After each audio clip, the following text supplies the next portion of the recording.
आखिरी चीज, हमारी अदालत में और हमारी हुकूमत में और हमारी जेल में तीन ऐसे किरदार मौजूद हैं जो आपस में रिश्तेदार हैं, लेकिन तीनों की हालत इस वक्त बहुत अलग है, बहुत अजीब है। तीनों का इंस्टांस बिल्कुल अलग है।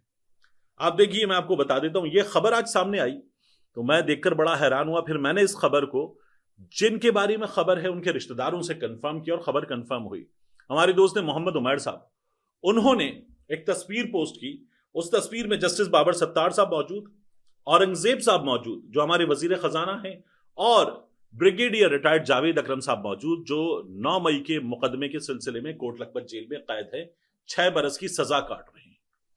मोहम्मद उमर साहब ने बताया कि तीनों कजन हैं, लेकिन तीनों एक बिल्कुल मुख्तलिफ सिचुएशन से गुजर रहे हैं।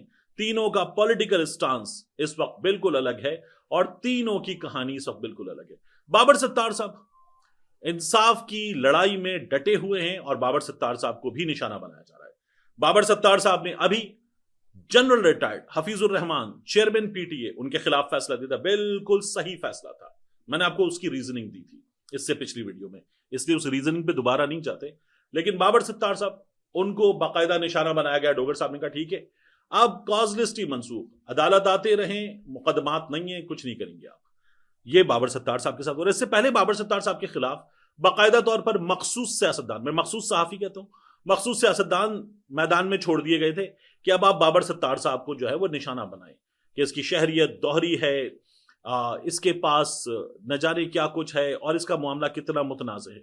और वो जो ना, हम उठाना बिठाना, बिठाकर लिटाकर उठाना, उल्टा करके लिटाना, ये गुफ्तगू थी फैसल वाउडा की। तो वो कह रहे थे अगर पगड़ियां उछालोगे तो हम तुम्हारी पगड़ियों का फुटबॉल बना देंगे। फिर वो अदालत के बाहर सजदा रेज हो गए थे। तो बाबर सत्तार साहब को निशाना बनाया जा रहा था। बाबर सत्तार साहब एक जाने में, दूसरी जाने में औरंगजेब साहब, ये कजन्स हैं। और जावेद अकरम साहब जो 9 मई के मुकदमे में 6 साल कैद काट रहे हैं। अब जावेद अकरम साहब ब्रिगेडियर रिटायर्ड हैं, फौज के दायरे से हैं, लेकिन वो इमरान खान साहब के साथ खड़े हुए हैं। औरंगजेब साहब जो जाहिर के करीबी हैं खलील रहमान रमदे साहब के, जो जज थे सुप्रीम कोर्ट ऑफ पाकिस्तान के, और मुस्तफ़ा रमदे अब वो इस हुकूमत के लॉ ऑफिसर, तो इनके करीबी हैं, अजीज हैं। तो औरंगजेब साहब वजीर खजाना हैं, और औरंगजेब साहब जो हैं उनका बाकायदा मुझे रिश्तेदारों ने बताया कि खानदान के बाज लोगों ने बॉयकॉट किया हुआ है कि 26वीं तरमीम में साथ दिया, इस हुकूमत में साथ दिया, इस निजाम में साथ दिया जहां ज्यादतियां हो रही हैं। और बाबर सत्तार साहब, अच्छा ये तो फर्स्ट कजन है, जावेद अकरम साहब औरंगजेब साहब फर्स्ट कजन हैं।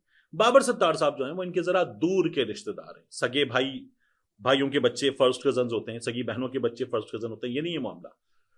ये जो बाबर सत्तार साहब हैं, ये ना कजन का बेटा, ये उस तरह का मामला है। तो ये दूर के रिश्तेदार हैं, लेकिन हैं रिश्तेदार, करीबी ताल्लुक है। मगर बाबर सत्तार साहब का एक यकसर मुख्तलिफ स्टांस है। तो इस वक्त इस मुल्क में जो सिचुएशन है उसमें बहुत करीबी लोग भी अपने अपने मौक़िफ़, अपने अपने स्टांस, अपनी अपनी जगह पर मौजूद हैं, डटे हुए हैं, और ये सिलसिला चल रहा है। मिलते हैं इंशाल्लाह आपसे अगली वीडियो में।